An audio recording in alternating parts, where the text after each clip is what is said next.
O Senhor esteja convosco. Proclamação do Evangelho de Jesus Cristo, segundo Mateus. Naquele tempo, Jesus passou no meio de uma plantação num dia de sábado. Seus discípulos tinham fome e começaram a apanhar espigas para comer. Vendo isso, os fariseus disseram-lhe: Olha, os teus discípulos estão fazendo o que não é permitido fazer em dia de sábado. Jesus respondeu-lhes: Nunca lestes o que fez Davi, quando ele e seus companheiros sentiram fome? Como entrou na casa de Deus, e todos comeram os pães da oferenda, que nem a ele nem aos seus companheiros era permitido comer, mas unicamente aos sacerdotes? Ou nunca lestes na lei que em dia de sábado no templo os sacerdotes violam o sábado sem contrair culpa alguma? Ora, eu vos digo, aqui está quem é maior do que o templo. Se tivesseis compreendido o que significa quero a misericórdia e não o sacrifício, não teríeis condenado os inocentes. De fato, o Filho do Homem é Senhor do sábado. Palavra da salvação.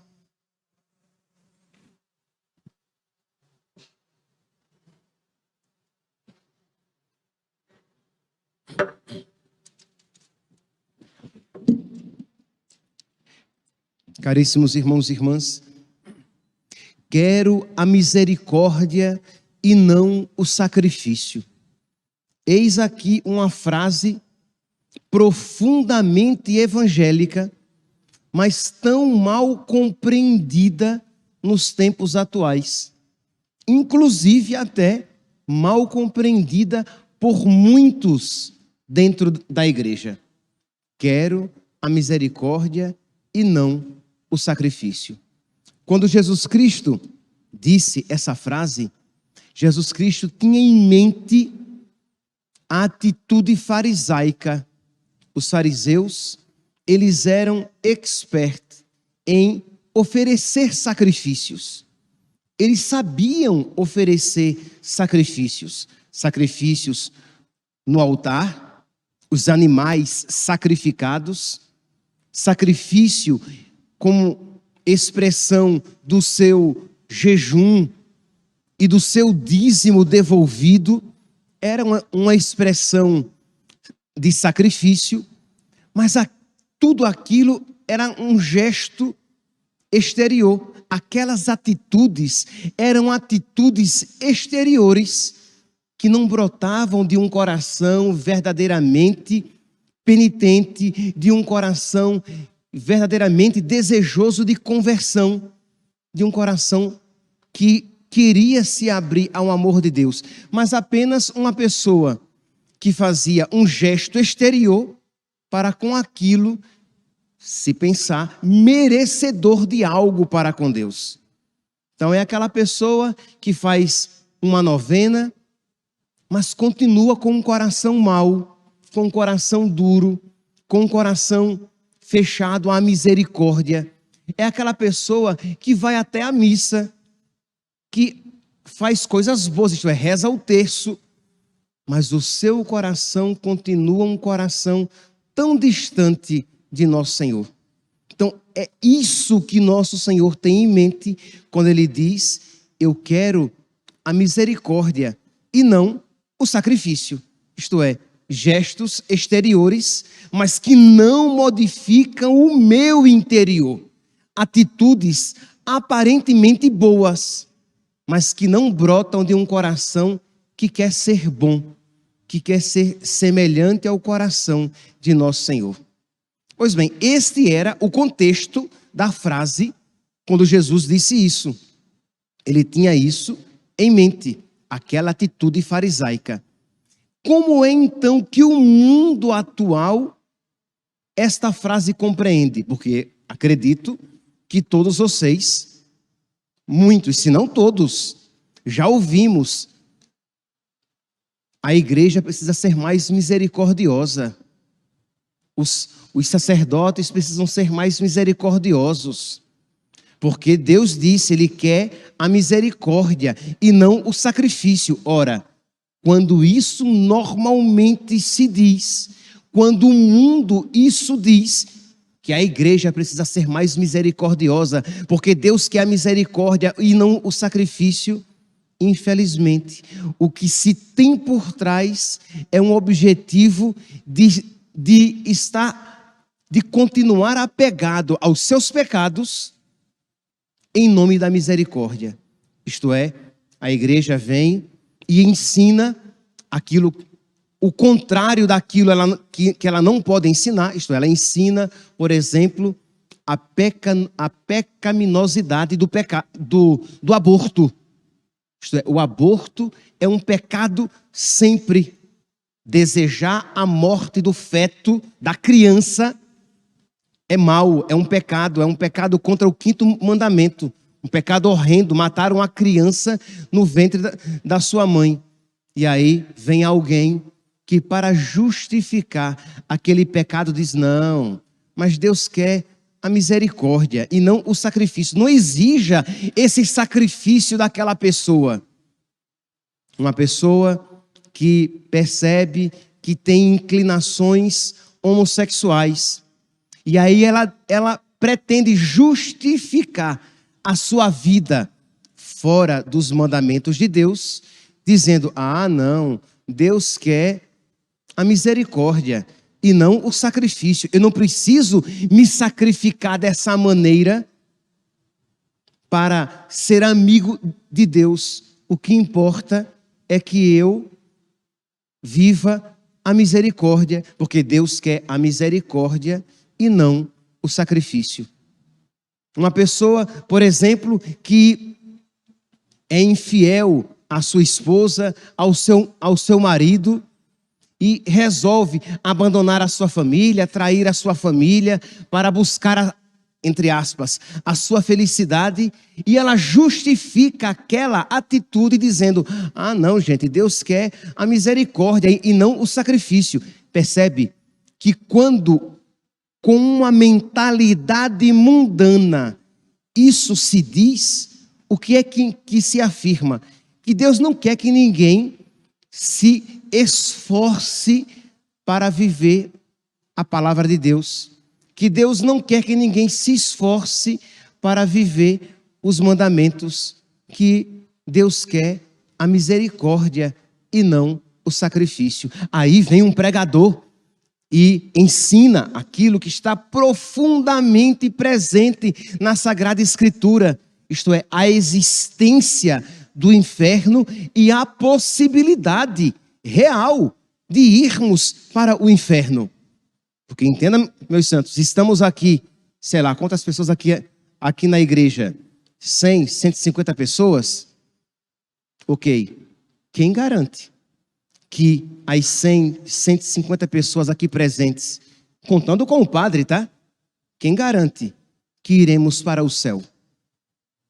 Quem garante que quando morrermos, iremos para o purgatório? Sim, porque quem vai para o purgatório vai para o céu, né?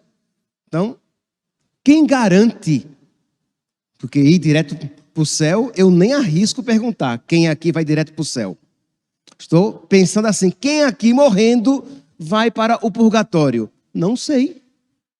Mas criou-se na mentalidade das pessoas a ideia de que purgatório garantido.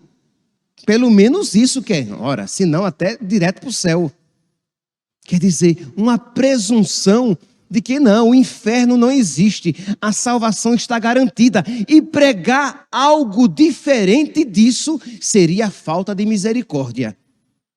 Um sacerdote, um padre, um bispo, um papa, a igreja que prega o inferno seria uma igreja não misericordiosa.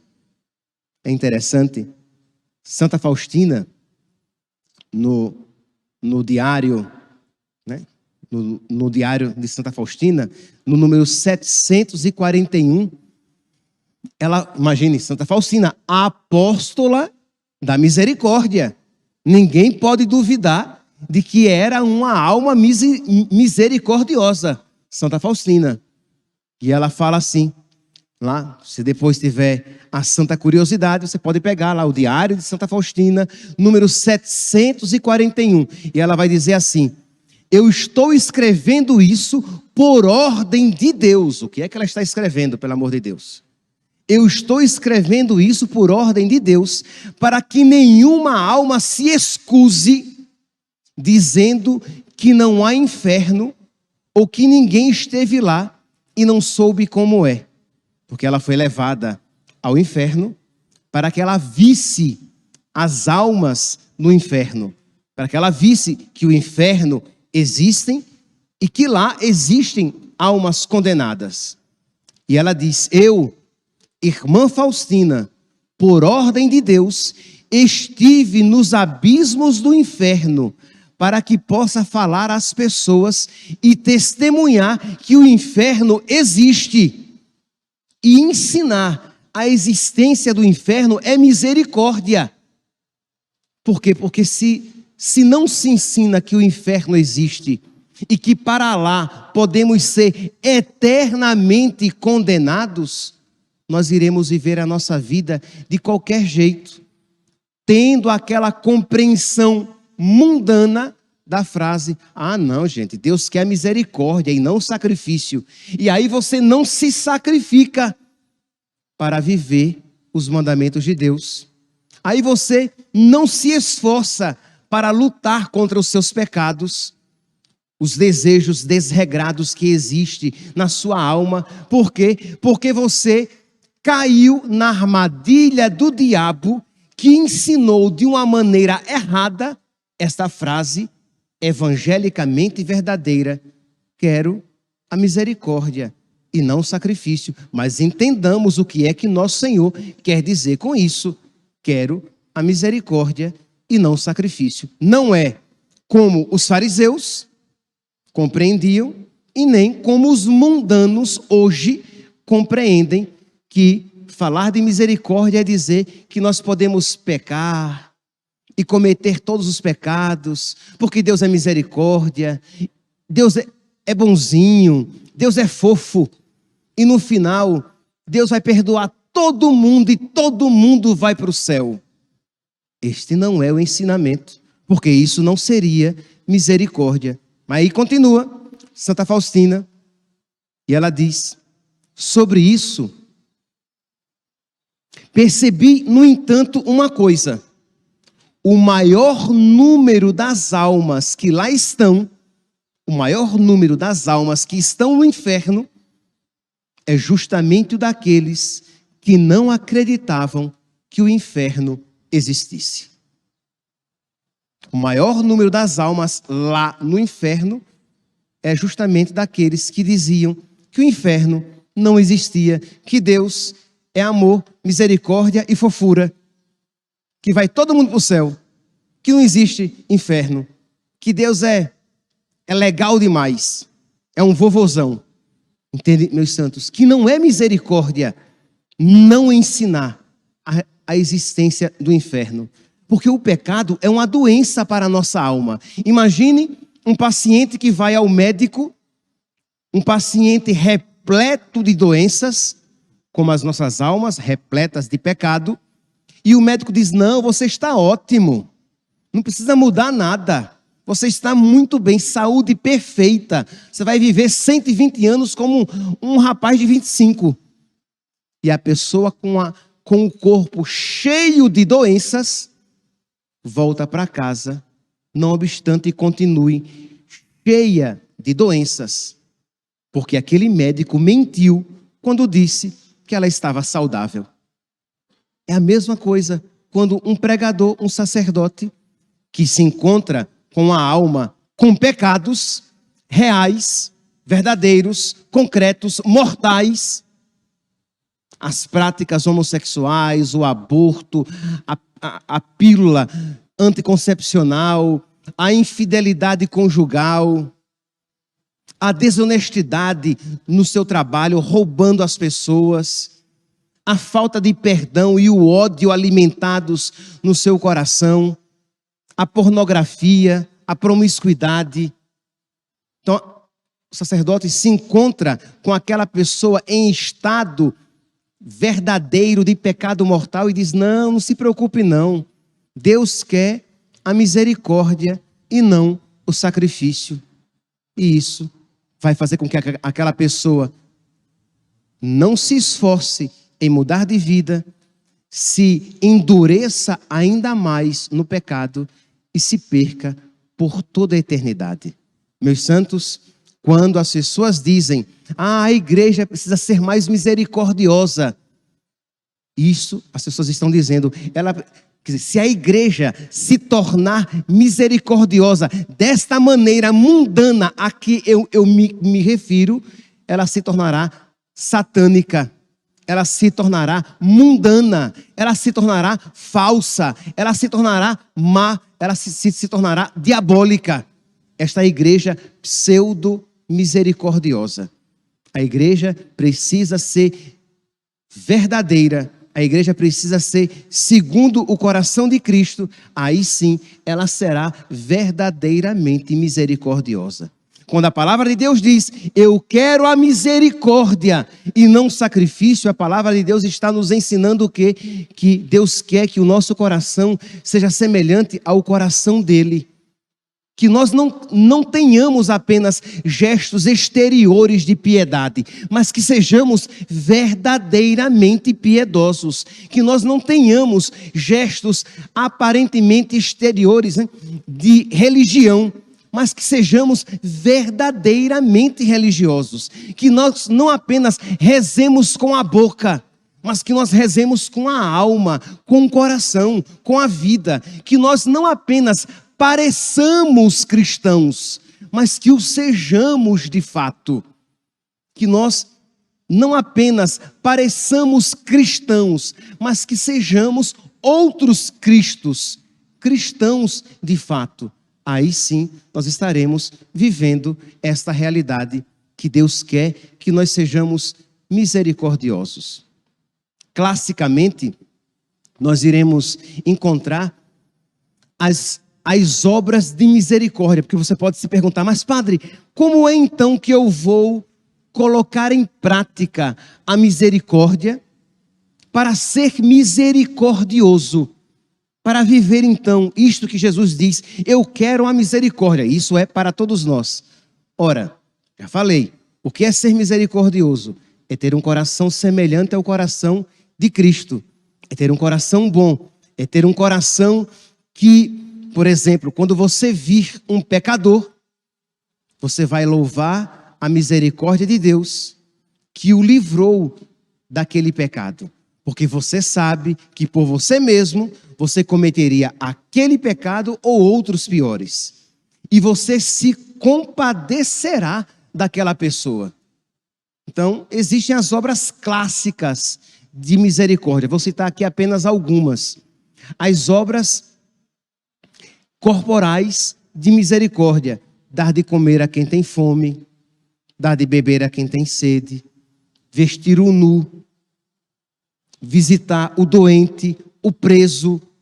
Isto é, quando você realiza essas obras por amor a Deus, por amor a Cristo no irmão, você dá de comer àquela pessoa, porque você sabe, primeiro, que você quer ter um coração semelhante ao de Cristo, e foi isso que Ele fez comigo. Ele me deu de comer a sua graça, Ele me dá o pão de cada dia, e Ele me dá o seu corpo, sangue, alma e divindade. Ora, se Ele fez isso comigo, eu preciso fazer isso para os meus irmãos. Então eu vou, dentro das minhas possibilidades, mas com generosidade, eu vou dar de comer a quem tem fome, eu vou dar de beber a quem tem sede, eu vou vestir o nu. Isto é, eu vou ajudar as pessoas nas suas necessidades, porque assim Jesus é comigo, e eu preciso ser misericordioso, senão a minha religião será uma farsa. Senão eu serei cristão apenas para inglês ver, porque de fato eu sou ruim, de fato o meu coração não é semelhante ao de Cristo, porque eu não estou disposto a me sacrificar por ninguém. Então percebe aqui o que significa: eu quero a misericórdia e não apenas os sacrifícios exteriores, mas que não tocam o meu coração. Então comece a se analisar. e a pensar, a minha vida é um dom para outras pessoas, eu ajudo outras pessoas. Não é que você vai comprometer a sua situação financeira, mas você ajuda alguém, você dá de comer a quem tem fome, dá de beber a quem tem sede, você veste um nu, você visita, ajuda um doente, você, havendo possibilidade, você visita o preso, você procura se compadecer concretamente de quem sofre. Essas são as obras corporais de misericórdia. Mas existem as obras espirituais de misericórdia, que são o quê? Vamos lá. Rezar pelos defuntos é uma obra espiritual de misericórdia. Então você reza pelas almas do purgatório, quando na Santa Missa, quando em toda a missa nós rezamos pelas almas do purgatório, você reza por elas, você reza pelos seus familiares falecidos, você reza pelo padre que o batizou, se ele já morreu, você reza pelo padre que lhe deu a primeira comunhão, pelo padre que celebrou o seu casamento, pelos seus pais, pelos seus avós, por aquelas pessoas que foram mão de Deus na sua vida, você reza por elas. Então, é uma obra de misericórdia. Dar bons conselhos é uma obra de misericórdia. Quando você for aconselhar alguém, não diga a ela o que você faria. Se eu fosse você, no seu lugar eu faria isso. Porque ninguém quer saber o que você, desgraçado, faria. Nós queremos saber o que Jesus faria. Então, quando eu vou aconselhar alguém, eu penso, o que Jesus faria? Que conselho agradará a Jesus? Olha, eu acho que você deveria fazer isso. E não, se eu fosse você, porque eu sou um desgraçado. Então, se eu fosse ele, eu faria algo tão ruim quanto ele faria. Mas o que Jesus faria? O que agradaria a Jesus? Então, dar bons conselhos, que às vezes nós damos muitos maus conselhos às pessoas.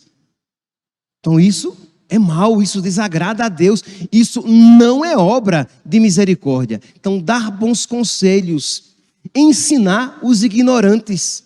Então, quando você dá um ensinamento, você transmite um ensinamento, por exemplo, evangélico, ensinar a verdade do evangelho é caridade, é obra de misericórdia. E não você querer ensinar o que agrada ao mundo. Não, eu vou ensinar a verdade segundo Cristo, que eu sei que aquela pessoa não conhece. Vou ensinar a ela os mandamentos direitinho, não apenas dizer um por um, mas explicar. Eu não sei, então estude, preguiçoso. Estude, preguiçosa. Você deve saber não apenas os 10 mandamentos um por um, mas minimamente explicar, para ensinar para os seus filhos, para os seus pais, para os seus netos, para os seus avós, para os seus companheiros de trabalho, ao invés de você ficar enviando videozinhos sem graça, desgraçados muitas vezes pelo WhatsApp, de você ensinar aquelas pessoas que você sabe que são ignorantes na fé, então ensiná-las. Então vamos lá, rezar pelos defuntos, dar bons conselhos, ensinar os ignorantes, corrigir os que erram. Então você vê que o seu irmão está fazendo algo errado. Você vê que aquele seu amigo casado está se enxerindo com uma mocinha lá no trabalho e você vai e corrige o rapaz, para com essa amizade. Isso daí não vai dar certo. Se afaste dela, você é um homem casado, você tem filhos. Quer dizer, você está corrigindo o seu irmão. Você está fazendo aquilo que muitos... deixa para lá, ele sabe o que faz. Então, é caridade, é misericórdia. Então, corrigir os que erram, consolar os aflitos. Uma pessoa que perdeu um ente querido, uma pessoa que está passando por um momento de dificuldade, uma pessoa que está gravemente doente, uma pessoa que está passando por uma dificuldade financeira. Você vai consolar aquela pessoa, ajudar aquela pessoa. É misericórdia. E vocês sabem que não é agradável fazer isso, mas Cristo me consola. Então, se eu quero ter um coração semelhante ao de Cristo, eu preciso consolar, perdoar as injúrias, aquilo que me disseram, pessoas que me magoaram. Eu vou perdoar essas pessoas, eu vou até rezar por elas. É misericórdia. E sofrer com paciência as fraquezas do próximo, do seu marido, da sua esposa, dos seus filhos, aquela falta de paciência que o seu marido tem, e você, com paciência, sofre as limitações dele. Aquelas pessoas do seu trabalho que não são virtuosas, e você procura com paciência conviver com aquelas pessoas e por elas rezar. Percebe aqui, meus santos, um campo imenso. Rezar pela conversão dos pecadores é uma obra de penitência. Imagina, de misericórdia espiritual. A Virgem Maria mesmo disse: muitas almas se perdem porque não há quem por elas se sacrifique, reze. Então, rezar pela conversão dos pecadores, e não apenas de boca, mas pedir a Deus que coloque tanta caridade no seu coração, de modo que você deseje a salvação do outro como você deseja a sua salvação. De modo que você deseje a conversão do outro como você deseja a sua conversão. Eu quero a misericórdia e não o sacrifício. Aí sim, nós estaremos dentro da compreensão, segundo o coração de Cristo, desta frase tão profundamente evangélica, mas infelizmente tão pouco compreendida nos tempos atuais. Peçamos, meus santos, aos nossos santos de devoção, aos nossos anjos da guarda, que nos auxiliem a compreender e a colocar em prática esta frase: quero a misericórdia e não o sacrifício. Louvado seja nosso Senhor Jesus Cristo. Para sempre seja louvado.